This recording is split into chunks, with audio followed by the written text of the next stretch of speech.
आज वीडियो में हम लोग बात करने जा रहे हैं श्री राम से श्री कृष्ण और फिर श्री कृष्ण से कल की अवतार। ये जो तीन डिफरेंट अलग अलग टाइम्स में, अलग अलग जोन्स में, अलग अलग वक्त में ये जो तीन अलग अलग अवतार गुजरे हैं, इनके बीच में क्या रिलेशन है, जब क्या माहौल था कि जब श्री राम आए, क्या माहौल था कि जब श्री कृष्ण आए, और अब क्या माहौल हो गया है कि जो कल की अवतार आएगा, क्या सिमिलैरिटी है, क्या हम पहले से प्रेडिक्ट कर सकते हैं कि कल की अवतार कब आने वाला है, क्या श्री राम ने और श्री कृष्ण ने बताया कि कल की अवतार कब आएगा, कौन सही है, किस तरीके से है, कब, क्या, कैसे, बहुत सारी बातें जो है वो इन सब पे आज हम लोग बात करने जा रहे हैं। बड़ी इंपॉर्टेंट वीडियो होने जा रही है, डिटेल डिस्क्रिप्शन पे बात करेंगे कि आखिर ये सब कैसे हुआ है।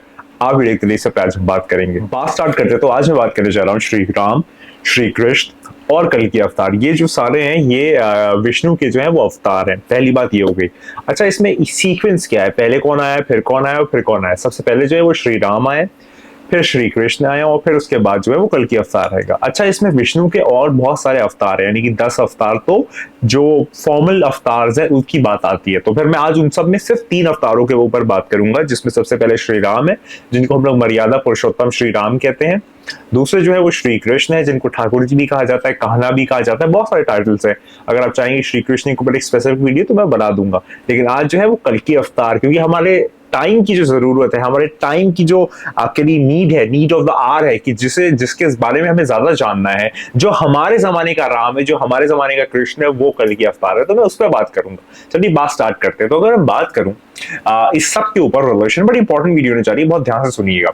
तो अगर मैं बात करूं और अब अपने आप अराउंड देखिए ना, तो इनजस्टिस है, ग्रीड है, वायलेंस है, बुराई है, बच्चे माँ बाप से बदतमीजी करते हैं, जो पुलिस है या फिर जो और बहुत सारे लोग हैं वो करप्ट हो चुके हैं, जो सिस्टम है वो कोलैप्स हो रहा है, इकोनॉमी जो है वो कहीं ना कहीं फैब्रिकेशन का शिकार हो गई है, बहुत सारी प्रॉब्लम जो है वो एक तरीके से डार्कनेस पूरी लाइट के ऊपर हावी हो गई है। अब इस सब के बीच जो है वो हमारे पास सिर्फ एक जो होप है और एक जो हमारे पास सेवियर है, वो कल की अवतार है। लेकिन मैं बात करता हूं कि जब श्री राम जो है वो आए थे, तब क्या सिनारियो और सिचुएशन थी, और उसको लेके थोड़ी सी बात की जाती है।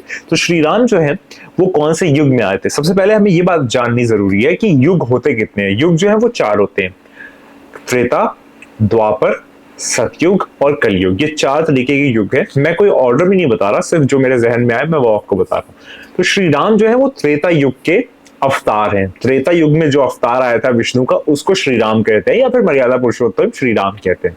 अब इसमें हुआ क्या था, इस पर थोड़ी सी बात सुनिए।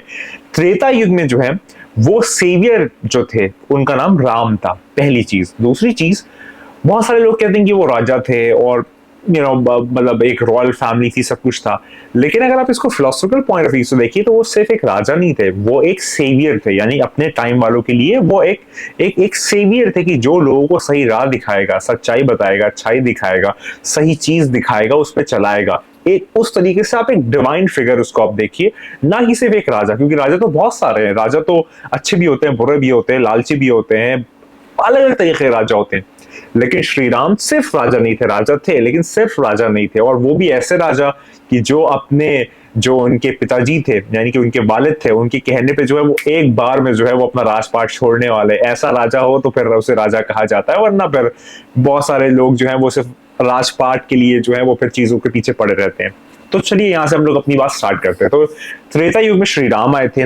वो सिर्फ एक राजा नहीं थे, राजा भी थे, लेकिन वो एक राइचियसनेस के, सच्चाई के प्रतीक थे, एक राइचियसनेस का सिंबल थे, सच्चाई के एक प्रतीक थे। यानी कि वो एक तरीके से सच्चाई बताने वाले थे, यानी कि वो सच्चे आपके लिए एक सोर्स थे लोगों के लिए। इसलिए उनको मर्यादा पुरुषोत्तम कहा जाता है। पुरुषोत्तम यानी कि पुरुष कहते हैं मर्द को, उत्तम कहते हैं टॉप को, मर्दों में जो टॉप हो उसे कहते हैं मतलब पुरुषोत्तम, और मर्यादा कहते हैं डिसिप्लिन को। मतलब मैं आपको रूट वर्ड भी नहीं कह रहा, मर्यादा मतलब होता है ना कि आपका एक मर्यादा और आपका एक प्रिंसिपल्स और प्रिंसिपैलिटीज और आपके रूल्स और रेगुलेशंस और वो सारी चीजें, तो इस सब को जो है वो मर्यादा कहते हैं। और मर्यादा पुरुषोत्तम यानी कि उन मर्यादाओं को, उन प्रिंसिपल्स को लेके चलने वाला जो आदमियों में सबसे ऊपर टॉप पे है, उसको कहते हैं मर्यादा पुरुषोत्तम श्री राम। पहली चीज। आगे बात सुनिए, अब उन्होंने सिखाया क्या, उनकी टीचिंग्स क्या थी। मैं करते करते कल के अवतार को आऊंगा और बहुत सारी इंपॉर्टेंट बातें बताऊंगा लास्ट में वीडियो के, इंपॉर्टेंटली सुनते रहिए। अब जो है वो श्री राम ने सिखाया क्या। श्री राम जो है वो सिखाते रहे धर्म सिखाते रहे, कि तुम्हारा धर्म जो है उसको परफॉर्म करो, उसकी जो तुम्हारी ड्यूटीज है, रिस्पॉन्सिबिलिटीज है, जो तुम्हारे ऊपर मैंडेटरी है, तुम्हारे फैमिली के प्रति, तुम्हारे सस्टेनेंस के प्रति, तुम्हारी लाइवलीहुड के प्रति, तुम्हारी जितनी भी डेली लाइफ है उस सब में जो तुम्हारी ड्यूटी है, रिस्पॉन्सिबिलिटीज और जितनी भी सारी चीजें हैं, उस सबको जो है उसे धर्मा कहा गया, धर्म कहा गया। और ये जो है वो श्री राम हम सबको सिखाने आए थे। इतनी बात क्लियर हो गई होगी। अब बात करते हैं कि देखिए अगर कोई स्टोरी है तो उसमें ये खुदा की खास अदा है कि अगर कोई टाइम में अगर एक पॉजिटिव कैरेक्टर है तो फिर एक नेगेटिव कैरेक्टर भी होगा, ताकि आपको एक डिफरेंस दिखाया जा सके कि देखो मेरा डिवाइन रिप्रेजेंटेटिव जो था वो डिवाइन था, सब कुछ था, लेकिन फिर भी उसने सच्चाई अच्छाई चुनी और बुराई के ऊपर उसने तलवार उठाई, या फिर बुराई के खिलाफ उसने जो है वो एक स्टैंड लिया। तो यहाँ पर अब रावण का तस्करा आता है, यानी कि जो एक विलन था, नेगेटिव कैरेक्टर था त्रेता युग में, तो रावण जो है वो उसने टेरर फैलाया।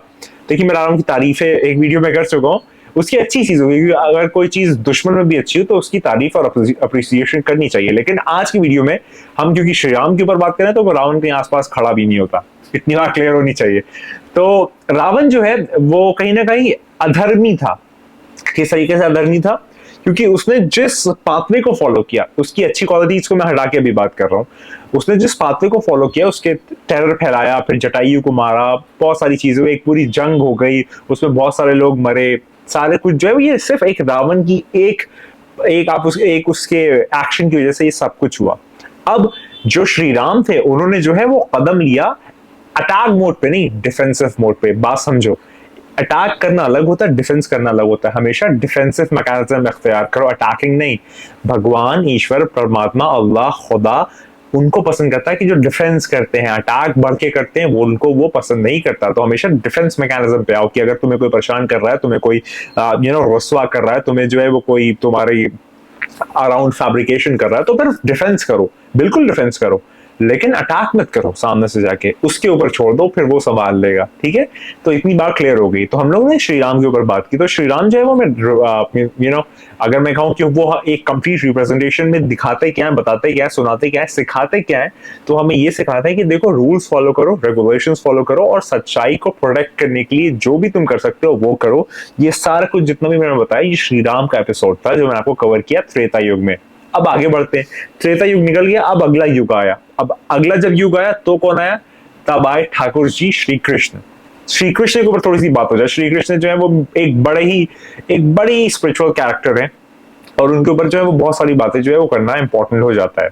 अब श्री कृष्ण जो है उनकी एसोसिएशन, श्री राम की एसोसिएशन जो थी वो द्वापर युग में थी, और नहीं त्रेता युग में थी। अब श्री कृष्ण की जो एसोसिएशन है वो द्वापर युग में है। द्वापर युग में जो है वो श्री कृष्ण आए थे विष्णु के अवतार बन के, और अब यहाँ पर लोग जो है वो कहते हैं कि वो एक वॉरियर थे और उन्होंने महाभारत करवाई, और महाभारत में अर्जुन को जो गाइड किया। अब मैं फिर वही कहूंगा, वो सिर्फ वॉरियर नहीं थे। आप किसी उनको एक कंस्ट्रेंट मत करो, उनको लिमिट मत करो, है ना। ये डिवाइन रिप्रेजेंटेटिव जो होते हैं ना, इनको आप लिमिट नहीं कर सकते ह्यूमन कॉन्शियसनेस के लेवल पे।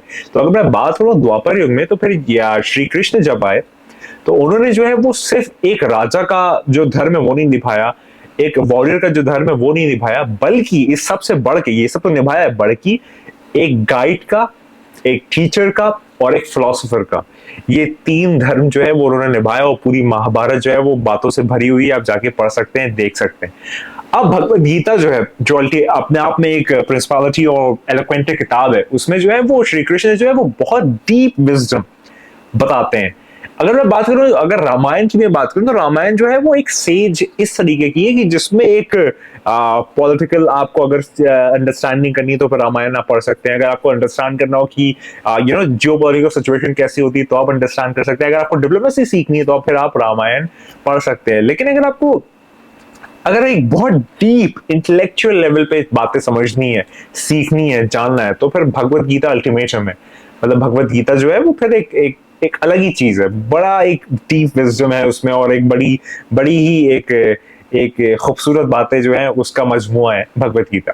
तो भगवत गीता जो है वो उसमें श्री कृष्ण जो है वो बहुत डीप विजडम जो है वो बताते हैं, जिसमें वो धर्म के बारे में बताते हैं कि धर्म जब गिरने लगे और अधर्म जो है वो राइज होने लगे, तो फिर जो राइचियसनेस है वो अल्टीमेटली लास्ट में अधर्म के ऊपर धर्म आ ही जाता है, बुराई के ऊपर अच्छाई आ ही जाती है, झूठ के ऊपर सच आ ही जाता है और डिस्ट्रॉय कर देता है ईविल को।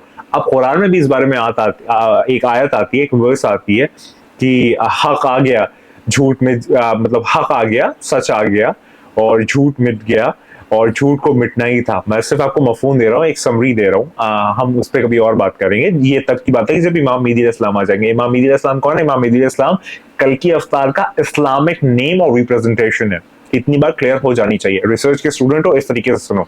अब आगे अगर मैं बात करूं तो फिर श्री कृष्ण जो है वो द्वापर युग में महाभारत में अर्जुन के पास साथ कुरुक्षेत्र में होते हैं, और वहां पर वो बताते हैं कि किस तरीके से फाइट करनी है, क्या एनालिटिकल सिचुएशन तुम्हारे माइंड में चलनी चाहिए, क्या क्रिटिकल थिंकिंग तुम्हारे पास होनी चाहिए, सारा कुछ जो है वो श्री कृष्ण बताते हैं अर्जुन को। तो द्वापर युग में आपको श्री कृष्ण मिलेंगे, विष्णु के अवतार, कुरुक्षेत्र में महाभारत पूरी हुई, ये पूरा सिचुएशन जो है वो यहाँ पर हमको मिलती है।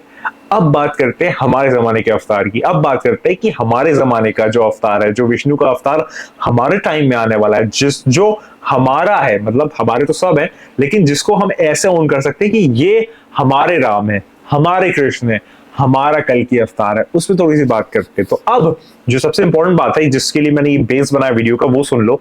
अब जो है वो आज के टाइम पे जो है वो कलयुग चल रहा है, और कलयुग का जो हीरो है, कलयुग का जो मास्टर है, कलयुग का जो स्टार है, वो और कोई नहीं है, वो कल की अवतार है। अब कल की अवतार के बारे में कलयुग के ट्रेडिशन में जो बातें आती हैं उससे थोड़ी सी सुन लो। बात ये आती है कि सच्चाई जो है, ट्रुथ, वो डिमिनिश हो जाएगा, खत्म हो जाएगा, एकदम छोटा सा हो जाएगा, डिमिनिश हो जाएगा। मैं आपको नजर ही नहीं आएगा कि भाई कोई सच्चा भी है, पहली चीज। दूसरी चीज, जो फैमिलीज हैं वो ब्रेक हो जाएगी। यानी कि आप जानते हैं ना, पहले एक न्यूक्लियर फैमिली होती थी, एक जॉइंट फैमिली होती थी, 10 घर परिवार होता था आपके, 10-15 लोग, 20 लोग, 25 लोग होते थे एक घर में। अब आप देखिए कि अब मोर ऑफ एक न्यूक्लियर फैमिली कैसी होती है, माँ बाप बच्चे, बस ये बच्चे अगर 2 हैं तो 4 लोग, 3 है तो 5 लोग, 1 है तो 3 लोग, ऐसी फैमिलीज होने लगी है। और उसके बाद भी माँ बाप को छोड़ के शादी के बाद अलग हो जाते हैं, तो फिर वो और उसका और जो एक स्मॉल पार्ट है वो हो जाता है। तो फिर ये क्या है? फैमिलीज का ब्रेक होना है, और ये साइंस आती है स्क्रिप्चर्स में। अब आगे सुनो, रूलर्स जो है वो करप्ट हो जाएंगे। अब आप खुद बताओ, ऐसी इंडिया में या फिर दुनिया में या फिर कहां पे, पूरी जहां जहां भी इंसान है, ऐसी कौन सी जगह जो करप्ट नहीं है? हर जगह करप्ट है, हर चीज करप्ट है, हर सिस्टम करप्ट है। मैं सिर्फ एक लोकेशन की बात नहीं कर रहा, जहां जहां इंसान है, क्योंकि कल की अवतार सिर्फ इंडिया का नहीं है, या फिर एशिया का नहीं है, या फिर यूएस का नहीं है, पूरी दुनिया का है। तो इसी तरीके से करप्शन जब पूरी दुनिया में फैलेगा, तभी तो कल की अवतार स्टैंड लेके हर जगह पर जस्टिस ले आएगा। तो अब आप खुद बताओ कि करप्शन है कि नहीं है? ये वाली बात भी यहाँ पर आती है। लोग जो है वर्शिप करेंगे मनी की, मोरालिटी के ऊपर, प्रिंसिपलिटीज की, एक्चुअल आपके रूल्स की, या जो असल में आपके बेस है उसको छोड़ के लोग पैसे की इज्जत करेंगे, पैसे की वैल्यू करेंगे। जो पैसा नहीं कमाता वो कुछ भी नहीं है, वो कूड़ा है, वो डस्टबिन है, वो रिसाइकल बिन है।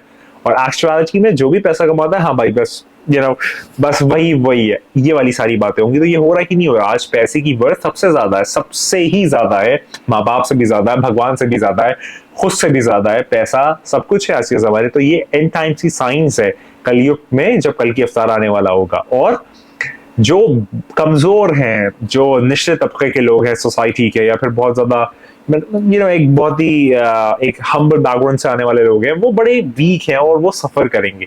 जो कमजोर है वो बहुत ज्यादा सफर करेगा, और उस टाइम पे जो एरोगेंट हैं वो स्ट्राइव करेंगे, यानी कि वो और बढ़ बढ़ के आगे आएंगे और निकलेंगे और चीजें करेंगे, और एक एक मैलीज डेवलप करेंगे सोसाइटी में, और एक मैलफंक्शन क्रिएट करेंगे। जो लोग खराब है, और जो कमजोर है, जो सच्चा अच्छा और कमजोर है, वो और कमजोर होता जाएगा। तो ये सारी साइंस जो है वो मैं आपको कोई जापानीज या फिर स्पेनिश या फिर फ्रेंच नहीं सुना रहा। ये चीज तुम्हारे टाइम में हो रही है, नहीं हो रही तो फिर कमेंट में बताओ। जरूर हो रही है, बिल्कुल हो रही है। ये चीज हम विटनेस करते हैं डेली, ऐसा है कि नहीं है? और सिर्फ हम नहीं, पूरी दुनिया विटनेस करती कि ऐसा कुछ हो रहा है। और क्या तुम्हें नहीं लगता कि ये कल की अवतार का टाइम है? अच्छा सुनो, कोई ये नहीं कह सकता कि कल की अवतार कब आएगा, कौन सी डेट और टाइम पे आएगा। ये जो चीज है वो डिवाइन है, डिवाइन रूल के तहत है। लेकिन ये जरूर कह सकते हैं कि वो आने वाला है, वो बहुत जल्द आने वाला है। तो ये वाली बात मैंने आप तुमको बताई कि आज श्री राम की प्रिंसिपलिटीज, अगर तुमको श्री राम को देखना हो तो कल की अवतार को देखो, अगर तुम्हें श्री विष्णु को देखना तो कल की अवतार को देखो, अगर तुम्हें श्री कृष्ण को देखना तो कल की अवतार को देखो, अगर तुम्हें कल की अवतार को देखना तो खुद